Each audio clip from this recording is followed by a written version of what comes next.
السلام علیکم ورحمۃ اللہ وبرکاتہ۔ میں امید کرتی ہوں کہ آپ سب ایمان کی بہترین حالت میں ہوں گے۔ اللہ تعالیٰ آپ کی طرف پڑھنے والے ہر شر کو خیر میں بدل دے، آمین یا رب العالمین۔ آج بہت ہی اہم بات لے کر آئی ہوں۔ بہت سے والدین بہت پریشان ہیں، بیٹے اور بیٹیوں کے اچھے رشتے نہیں ملتے، کچھ رکاوٹیں ہوتی ہیں۔ یہ رکاوٹیں اللہ کے رسول صلی اللہ علیہ وسلم کے طریقے پر نہ چلنے سے بھی ہوتی ہیں۔ جادو سے بھی رشتوں میں رکاوٹ آ جاتی ہے، جنات کی نظر ہو تب بھی رکاوٹ آ جاتی ہے۔ بچیوں کی عمر بڑھ رہی ہے لیکن اچھا رشتہ نہیں مل رہا۔ رشتہ آتا ہے، دیکھ کر چلے جاتے ہیں لیکن دوبارہ نہیں آتے، کوئی پوچھتا نہیں۔ اس کی کیا وجہ ہے؟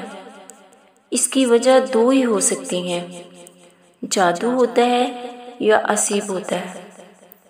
اس قسم کا اگر کوئی معاملہ پیش آئے تو اس لڑکے کو یا لڑکی کو صبح شام کے اذکار اور ہمارے پاس ایک بہت ہی مجرب طریقہ سورہ فرقان کی آیت نمبر 23 وَقَدِمْنَا إِلَىٰ مَا عَمِلُوا مِنْ عَمَلٍ فَجَعَلْنَاهُ هَبَاءً مَنْثُورًا، اور ہم نے ان کے اعمال کی طرف متوجہ ہوں گے اور پھر ان کو اڑتا ہوا غبار بنا دیں گے۔ 363 بار یا جتنا وہ پڑھ سکتے ہیں پڑھیں رات کو سونے سے پہلے۔ دوسرا اس کا یہ علاج بھی ہے کہ نماز عصر کے بعد سورۃ الناس اور سورۃ الفلق اس کی ایک تسبیح کریں، یعنی 100 بار پڑھیں۔ انشاءاللہ اس سے بھی جادو، جنات، عصیب اس کا توڑ ہو جائے گا۔